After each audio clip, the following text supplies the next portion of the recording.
you lead us in the pledge, please?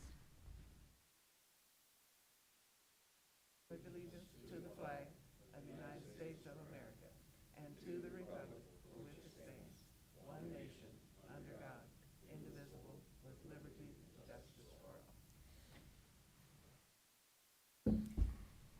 Okay.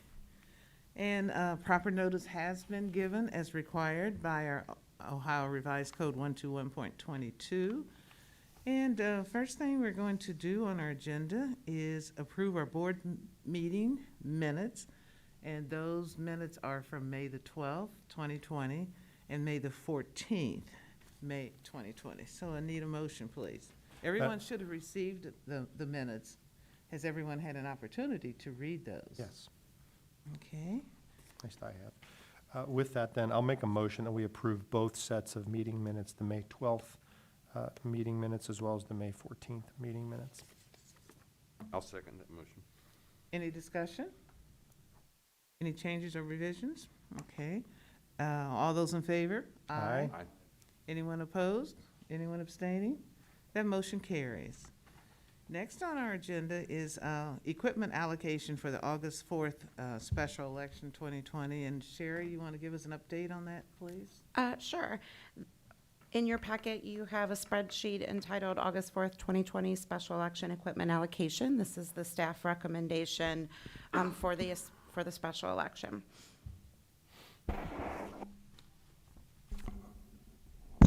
This is going to be held like any traditional election, correct? That's correct. Yeah. And the two locations are Mount Healthy, the precincts in Mount Healthy and St. Bernard. And That's correct. Just two jurisdictions holding an election, St. Bernard and Mount Healthy. So it's a total of 3 polling locations. And I'm sure we've implemented safety precautions for citizens coming into the polls, et cetera. Yes. Our polling locations department has redrawn the layout to allow for the 6 feet social distancing, and we've secured all the necessary PPE for the poll workers and also to offer voters as well, masks, hand sanitizer, that sort of thing. We still have a supply from the Yeah, March 17th election. But we were ready to go, as I recall, Yes. for that one. It's good to know that we've got all that in place and that we are continuing to utilize what we have and getting prepared for what we may need in November as well. That's correct. All right. Okay, so this is the equipment allocation, which is the item that's on our agenda. I'll move approval then of the recommended equipment allocation. Second. Any more discussion? All those in favor? Aye. Aye. Anyone opposed or abstaining? That motion carries. And next on our agenda is ballot and provisional envelope quantities in preparation for that August the 4th special election. That's correct. You have in your packet a spreadsheet detailing the number of ballots we intend to distribute, as well as provisional envelopes. This provides for a 60% turnout, which is, I don't know that we've ever seen a 60% turnout in a special election, but we want to be prepared. Always be better to be prepared than not. Absolutely. Okay. So I'll move approval then of the ballot and provisional envelope allocation as recommended by staff. Second. Any more discussion? All those in favor? Aye. Anyone abstaining? Okay. That motion is carried. Next, we have an update on voter registration. Is that correct? Before we move to voter registrations, actually the next. Got to appoint precinct election. Yes. Appointment of precinct election officials for the August 4th, 2020. Sorry. That's correct. Under Ohio law, the board may vote in public session to reduce the number of poll workers in a precinct from 4 to a lesser number, as long as the polling places are in a multiple precinct polling location and the use of electronic poll books is in place. And of course, that's the situation for this August election. So we are recommending that 8 precinct election officials be assigned to the St. Bernard Municipal Building, 6 to the Mount Healthy City Pool, and 6 to the Mount Healthy Trinity Lutheran Church. So to be clear, ordinarily we would have 4 per, so that would mean we would have per precinct. So in St. Bernard, for example, that would be, there's 4 precincts at the municipal building, so that would be 16 poll workers. You want us in public session just to approve 8, given the turnout and the small kind of election that we Correct. anticipate, okay. And then, Correct. in Mount Healthy, looks like. okay, There's well, 2. Same thing, we would have been 4 short of what's required, Mhm. understood, okay. With that, then, I'll move approval then here in public session of this number of precinct election officials that are recommended by the staff. Second. I have a question before we go to the vote. Mhm. We're doing this not because we had trouble finding people, we're doing it because of just the nature of the election, right? Correct, Okay. correct. The full allocation is just simply not needed in a special election, which is why the General Assembly amended the law at the urging of the Ohio Association of Election Officials.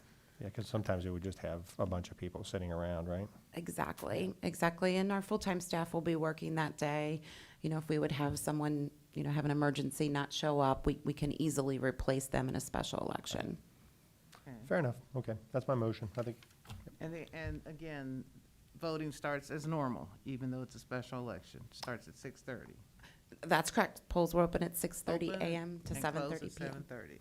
Correct. Thank you. Any more discussion? All those in favor? Aye? Anyone abstaining or not voting? Or none?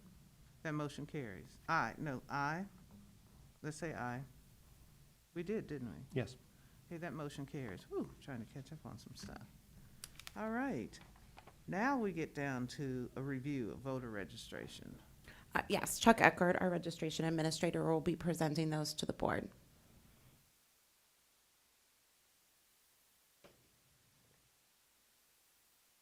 Good morning. Good morning, Chuck. Morning, Chuck. We will begin with the spreadsheet that you will find in your packet, registered voters at 2019 demolished buildings, City of Cincinnati. We received this information on January 17th, indicating that a total of 67 properties were raised in the City of Cincinnati area. We identified 24 registered voters at 16 of those addresses. On February the 5th, we mailed letters to all 24. We included a registration form and a postage paid returned envelope. To date, 11 of those 24 have been returned as undeliverable, and there were no forwarding addresses on those. I do want to indicate that voter number 9 did contact us by phone and indicated that her property had not been demolished. We're not sure why it appeared on the city's list, but that she still does reside in that property, and she did vote from that address in the recent primary election. Voter number 13, we have received a change of address for that individual. We received an online voter registration update on May 18th. Okay. I have questions whenever you're ready, Madam Chair. Yes, go ahead. Anything else, Chuck, before I ask? No, sir, no. So, who sent us the list and how we come about it, or is it just something we routinely do? Well, if you'll recall, a qualified elector, Marlene Coker, used to obtain this information and provide it to us each year. Yep. And she asked us moving forward if we would just go ahead and request this information. So last year was the first year I requested the information, and so this is the second year. Thank you. So I reached out to both the City of Cincinnati and the Port Authority for asking them to provide information of demolished buildings.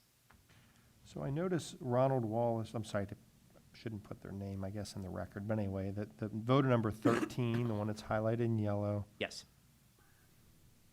that person did update their registration, got yes, it? yes, sir. Okay, so they're at the same address as the voters 11 and 12. That is the old address, okay, that Okay, is fair appearing there. So Next question then will be about the demolished property where the lady called and said it was not demolished. Have we done any independent investigation into that issue? no, we have not. What did? Well, we did check the auditor's website, and it appears that the property is still there. So we have a discrepancy between what the city is alleging was demolished and what at least one homeowner told us. That is correct. So how do we rectify that? I mean, we've got two, is it still there? We could send a team out to the property to view the property. Yeah, I don't know where the rest of the board is, but even having one voter alert us to this idea suddenly leaves me suspect of the city's list, and, we don't want to be challenging folks who otherwise would be right to be in that, And really, that's not our role anyway, Well, if the buildings are demolished, this has worked for us for years to clean up our rolls and usually get people registered in the right location is our goal. And, it looks to me like a bunch of these folks with the letters not returned, hopefully those people had their mail forwarded and we'll fix it. At least one voter fixed it, right, Chuck? Yes, that is Yeah. correct. One did update their address. So again, ordinarily, these are pretty routine for me, but having the one person call and say that the building was not raised gives me some pause, especially since it seems to be right next door if the numbers line up or close to 2955. So, Right, because there's in actuality, there's what, 1, 2, 3. not like we don't have enough to do around here, but maybe if if it would be possible to give the board some sense of, of the accuracy of this list, that would be helpful to me. I don't know where the rest of the board is on this Chuck, topic. does the cages list, can you tell by using that if the building is still there or not? We're not sure how timely CAGIS is updated. Oh, okay. So it's going to take, I think, just to be much more reliable if somebody from here. Yes, That's if we the sent most someone, reliable. right, that could just, basically just drive by the property, take a photo of it, or the empty lot. I Whichever the will add that the situation city is. of Cincinnati did provide before photos, not after photos. So they provided photos of the properties prior to demolition. They did not have after photos. So in this case, we did not have any after photos on any of these. On the before photos, do they look like really distressed properties? Typically, not to stereotype any one from the other, but I think for the most part, it's safe to say that, yes. yeah. So, time frame. When are we going to go send someone out to look at the property? Sure. Typically, when we present these to the board at the first presentation, which is what we're doing today, is to make you aware of the situation. And then normally you'll set it out for a challenge hearing. So that could be at your next meeting on July 14th. So between now and July 14th, we could send a teams out to these locations. And then we would also send another notice to these voters notifying them of the challenge hearing that's been set on the 14th. Okay, and also, not only with our July meeting, but as of today, if there's anyone that happens to be watching that no longer lives there, just reminding them that they cannot go there. There's no place for them to vote, or they can't go to that precinct, and they should re-register for their new address, wherever they've relocated. That's correct. And they can do that online or by filling out a registration form. Can you guys remind the board again about, I know some of these people are in active status, and there's been so much federal litigation things, but so some of these people are on I status for what, missing 2 federal elections or something, whatever that rule is? Yes, and that has been the subject of a lot of Right, litigation, right. and the general maintenance program is not on the same schedule as it was in prior years. So although the general maintenance program was conducted last year, we've been told from the Secretary of State's office it will not be conducted this year. The people who have a dash for last, not to belabor this, I think we all know where we're going with it, but the people who have a dash next to last vote, that just, our data doesn't go back that far? Or, They have no voting activity, oh, they've never voted? never. And they're not registered. No, everyone on this list is a registered voter. Okay, so they've just not voted. That's why the dash is there. Yes, ma'am. So the last vote date, for example, so if they've never voted, but they're registered to vote, they're still active?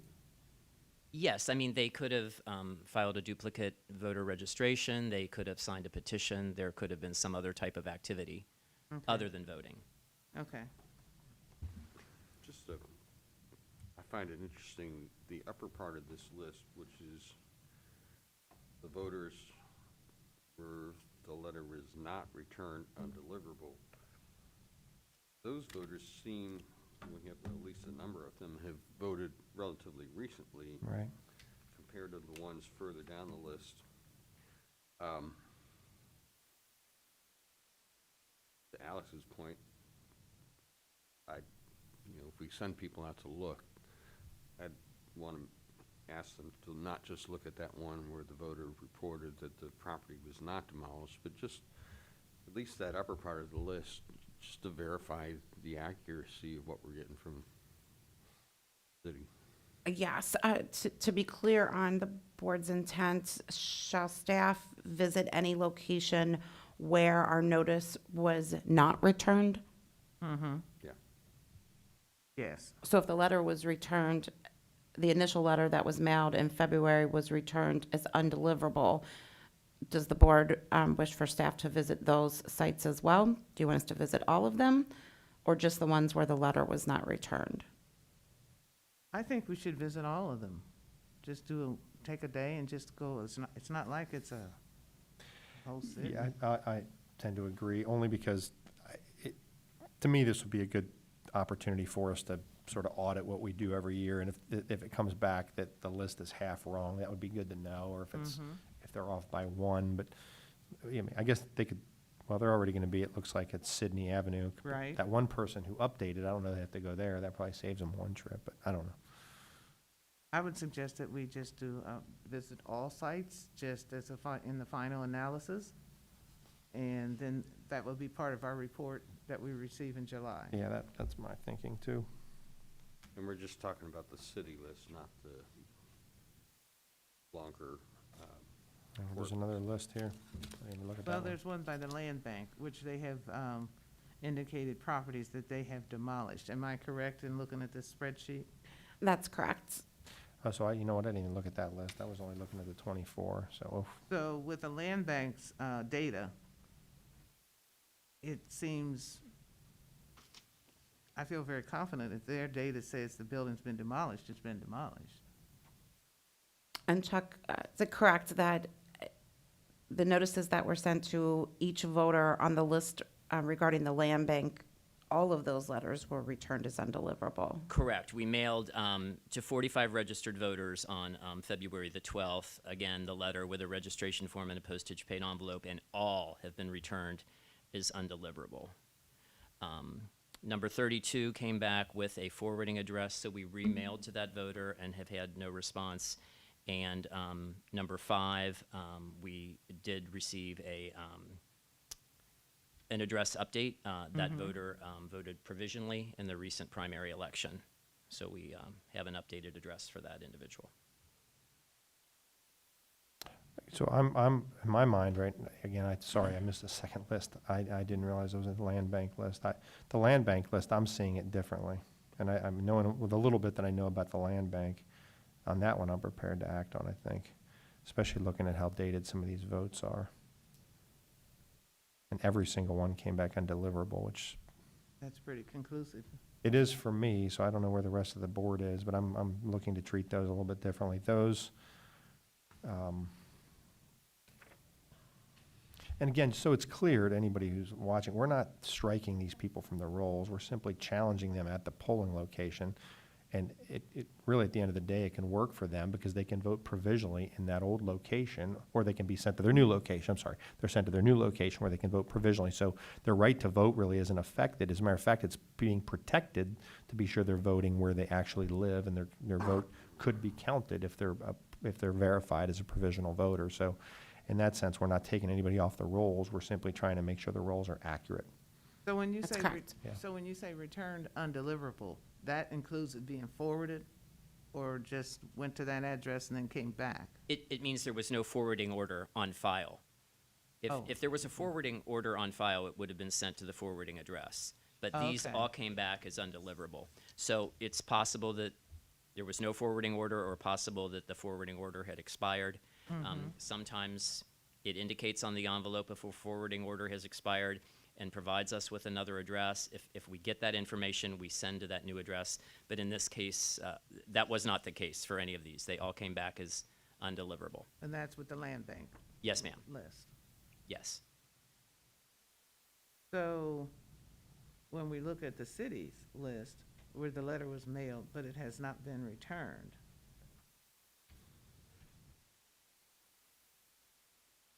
at the top, it looks like 1 through, well, there's a couple that were returned between the numbers 1 through 12.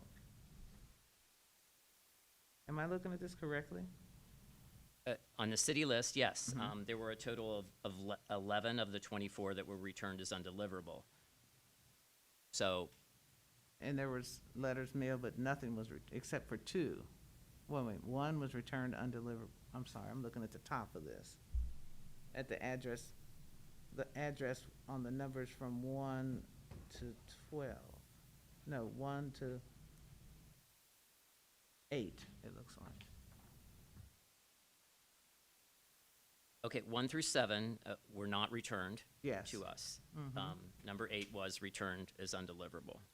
Okay. And 1 through 7, they're still registered to vote, but they have not changed their vote, their registration. Correct. Change of They're address. still registered to vote at the address that the city has indicated is a Mhm. demolished building. Okay. Thank you for clarifying that. Certainly. Madam Chair, Yes.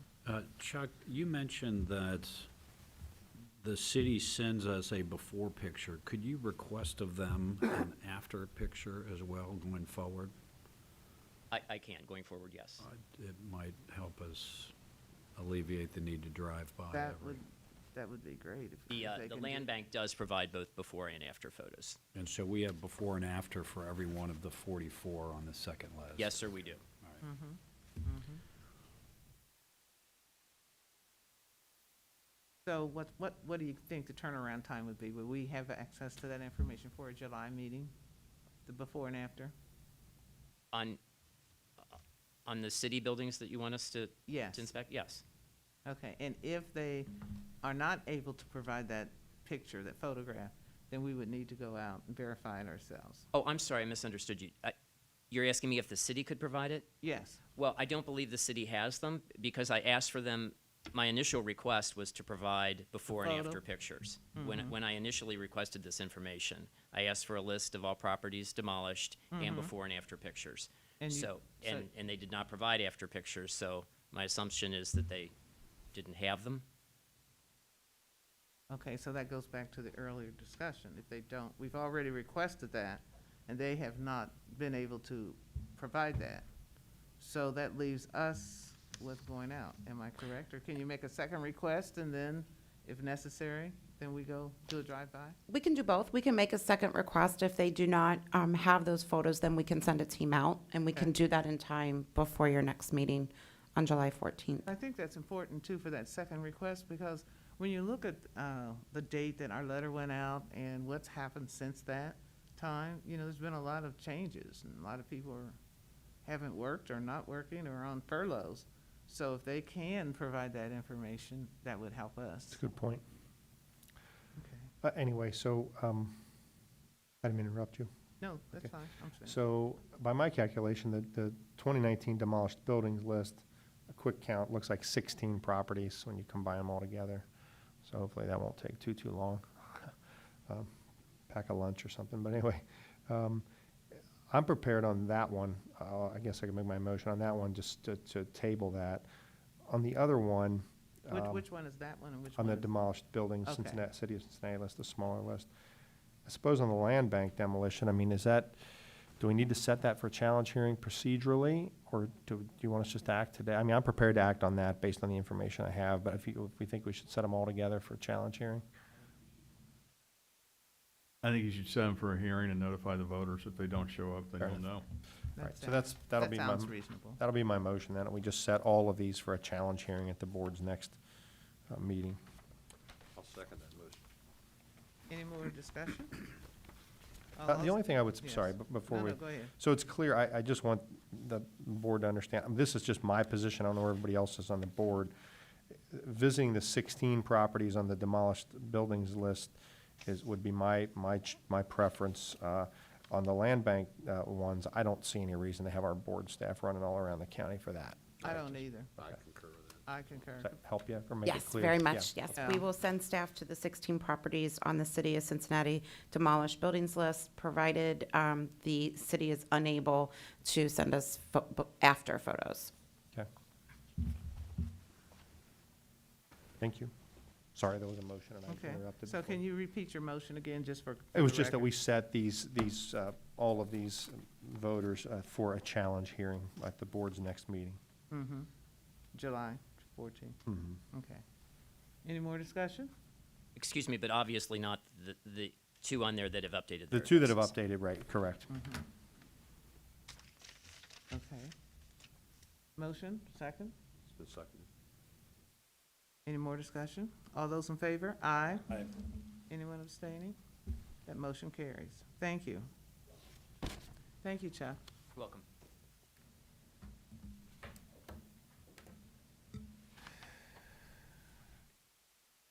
I'm sorry, I thought I turned that thing off. I hit, there. It's off now, sorry. Next on the agenda is reopening plans. I'm looking forward to, I've heard a lot, I've seen a lot where we are today, as of today. Sure. I do want to note that the board never fully closed. Our vestibule area remained open during this entire time to accept registrations from voters as well as absentee ballot applications. So we've never fully closed, but we want to fully open now. Our recommendation is to do that on June 22nd. Some of the plans we've put into place is we've worked with county facilities, and they are currently building us plexiglass barriers to place at our public-facing counters. And we've provided some photos of these barriers as they've installed them at a few other county agencies, the county administration building, as well as juvenile court. So those should be installed by the end of this week. We've also determined the maximum number of visitors that can be in our lobby area and remain 6 feet apart. That number is 15, so we'll post that to the front door.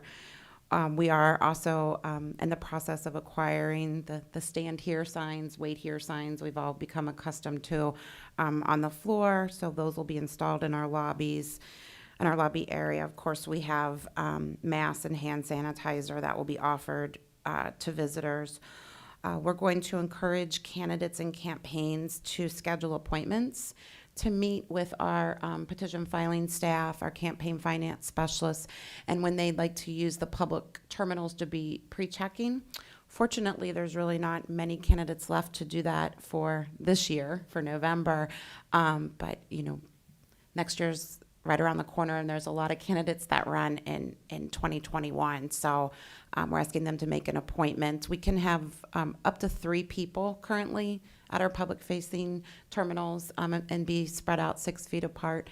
If this need continues into early 2021, we can set up additional terminals in sort of other parts of the board so we can have more candidates utilizing that. Our BOE staff, we do take our temperatures here at the board now. We were able to secure thermometers at the beginning of each shift when we enter the building. And we have mask, gloves, hand sanitizer, and disinfecting wipes provided to all of our employees. And all of the employees' work areas are either separated by 6 feet or have some sort of barrier between them. And the shield between them is plexiglass or? Or just our typical cubicle walls, one of Oh, the two, okay. one of the two. Okay, okay. Yeah. So that's our plan. We're ready to reopen. We just waiting for the plexiglass, so we thought we'd put in a buffer of a week and recommend we reopen on June 22nd. And then we'd put that message out on our social media and our website. Probably send an email to all the candidates we're aware of so that they know they can come back and visit us when they need to. Okay. Just a related question. We arranged with UC Health to do testing of our staff. Where are we with that? It's ongoing. Okay. my question, I guess, is what percentage of our staff has gone through that process? It was offered to temporary employees as well as the full-time employees. We had approximately 70, and I think out of the 70, 47 are participating in the study. And board members had the option. Okay. And as a board member, I wanted to be a part of it, but I haven't heard anything, so we would be the control group, I think. Mm-hmm. Yep, Sally we'll follow up on that. Okay.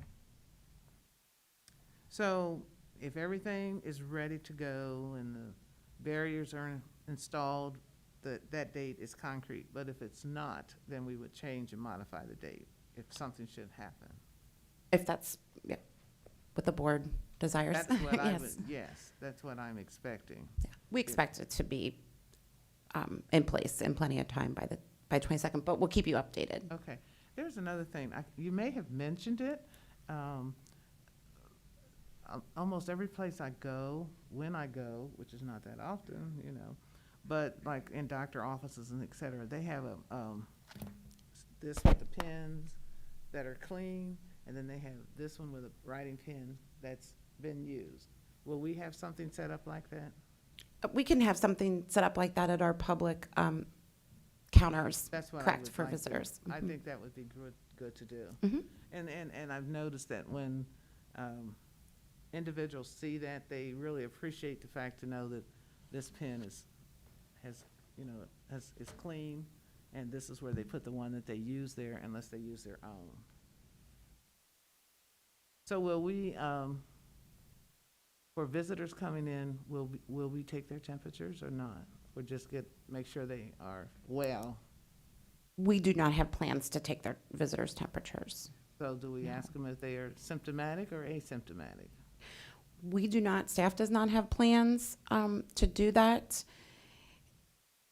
Just a thought, because if somebody's sick and comes here, if you don't ask them, they're not gonna say anything, but, We will keep the sort of self-serve area in the vestibule open so that when voters are coming in to register, update their registration, or fill an application, they don't have to come all the way in to the building. So we're going to continue to keep that self-serve station. that's good. Yeah, and many people, especially with our latest, we had a campaign finance deadline last week, and many utilized our drive-up drop box.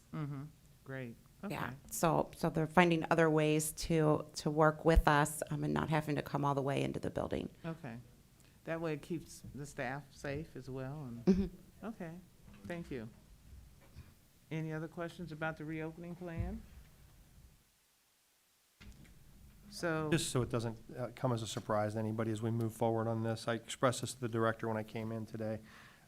I'm in favor of a faster reopening whenever possible. I'm also not in favor of limiting folks' access here based on temperature taking, et cetera. I might be a minority on the board. I just want to be clear where I stand on the issue so other board members are aware of my position. I certainly think this has been very serious. The good news is our staff worked tirelessly through the craziness, and fortunately, we've come through it without any issues. I hope that continues, but I just want to be clear about my position on it. I wouldn't want us to be taking people's temperatures or doing anything like that as they come in. That's just one board member's view, so it should be clear. in my opinion, is just the opposite, but that's only because I work in the healthcare field and I know Fair how enough. infectious diseases can be. So, so that's my opinion. All right, thank you. Caleb, you have any comments? No. All right. So thank you for the update. And I would just like to see those pens clean and used. Sure. Okay. Mhm. Next on the agenda is approval of full-time staff appointment. Who's gonna, Sally will Sally? be presenting this. So we had one opening, and that created another opening in our Democratic side of the Board of Elections.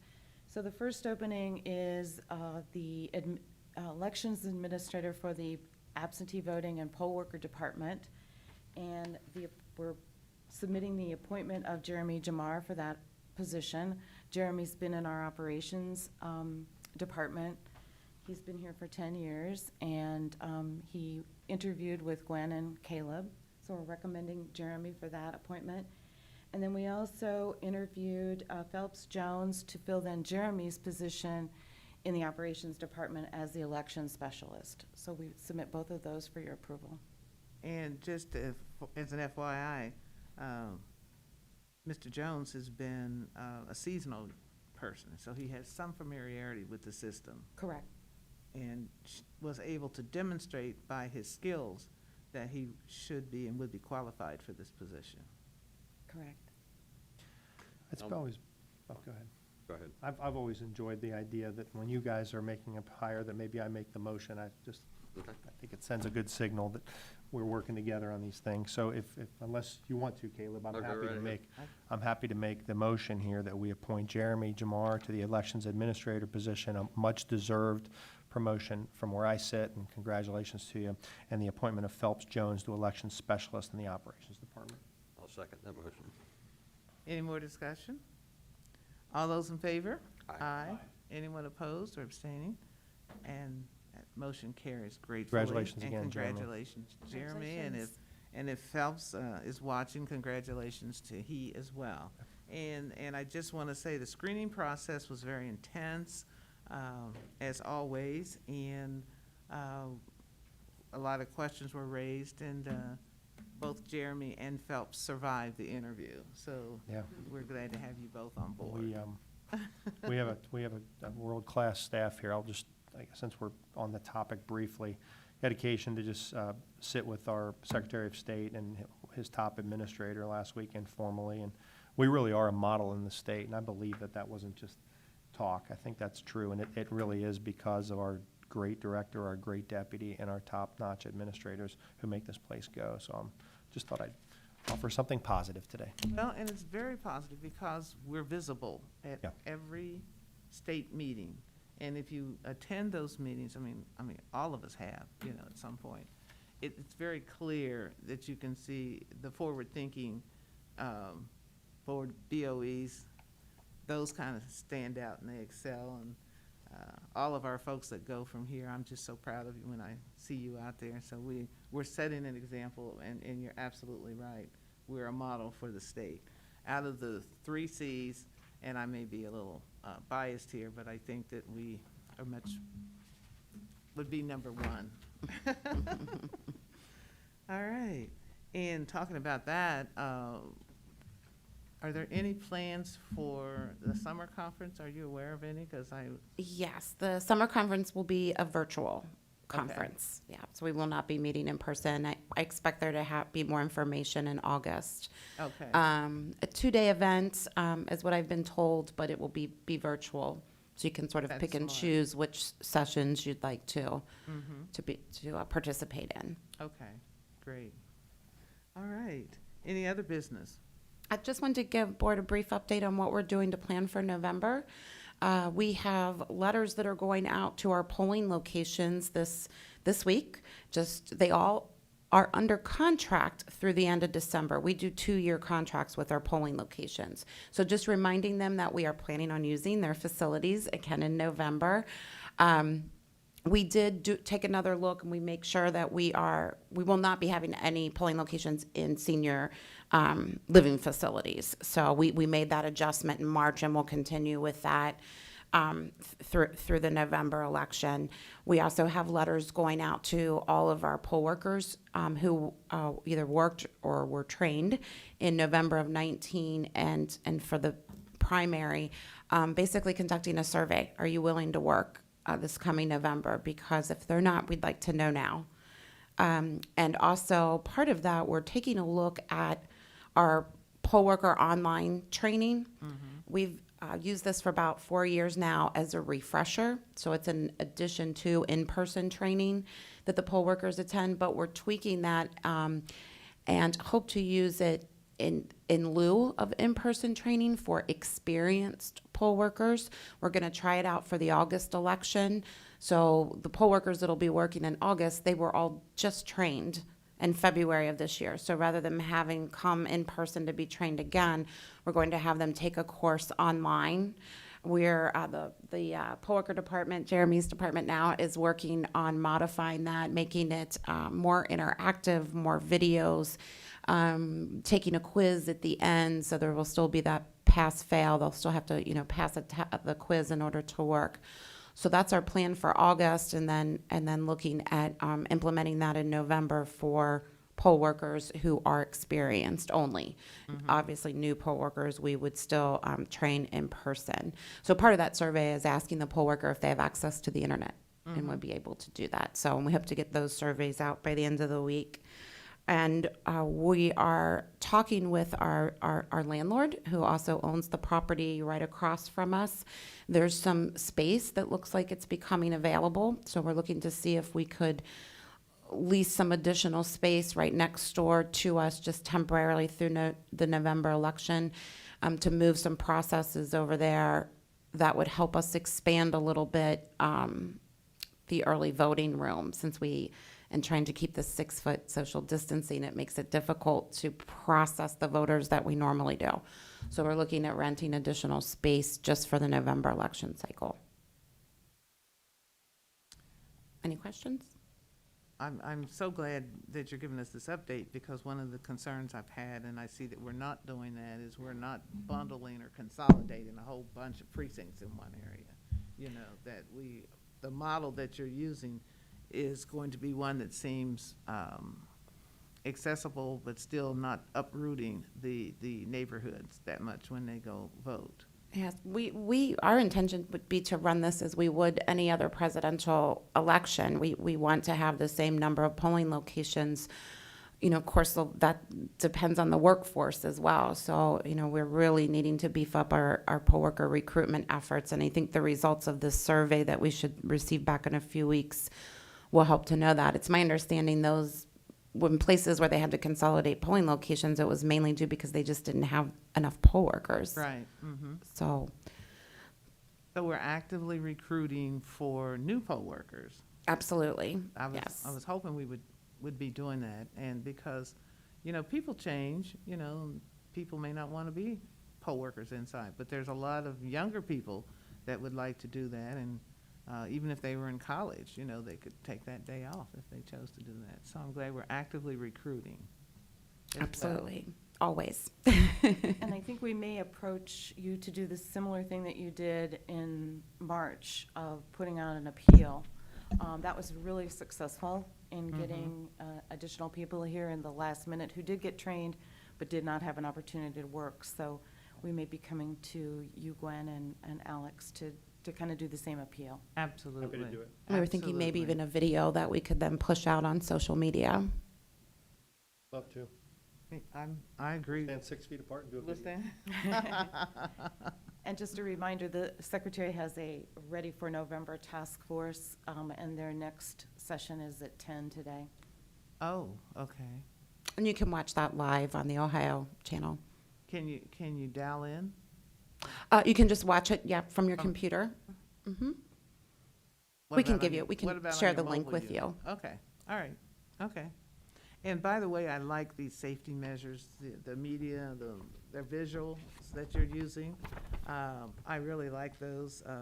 They're very simple, they're the direction, people respond to visual cues anyway.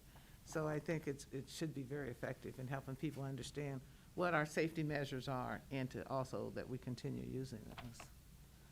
Thank you. Thanks. Anything else? Anyone? Yeah, Caleb? in anticipation of November, we're still awaiting final action of the legislature. I believe the House passed House Bill 680 yesterday, if I'm not mistaken. There's an alternative bill in the Senate. That's true. I'm not entirely clear what all the differences are between the House and the Senate bill, and what, I know there's some discrepancies between what passed the House and what Secretary LaRose was recommending. I do know that Chip and Alex met with Secretary LaRose and with State Rep Cindy Abrams here in Cincinnati. I'd just be curious if you had any comments of what came out of that meeting with regard to what might be happening in November. It was rather informal. We talked through the issues. Actually, I got a little update from our director on what we ought to be pressing, and we pressed it. And as you probably know, there's some discrepancy between where the secretary is and where the legislature was. So, and frankly, before where we were, so, all I can say about it. So would you say that your meeting was successful or still the You same? know, I frankly saw the meeting more as a political meeting than I did a elections meeting, but, so I would say 20% of what we talked about was board stuff, rather informally, and 80% about chili.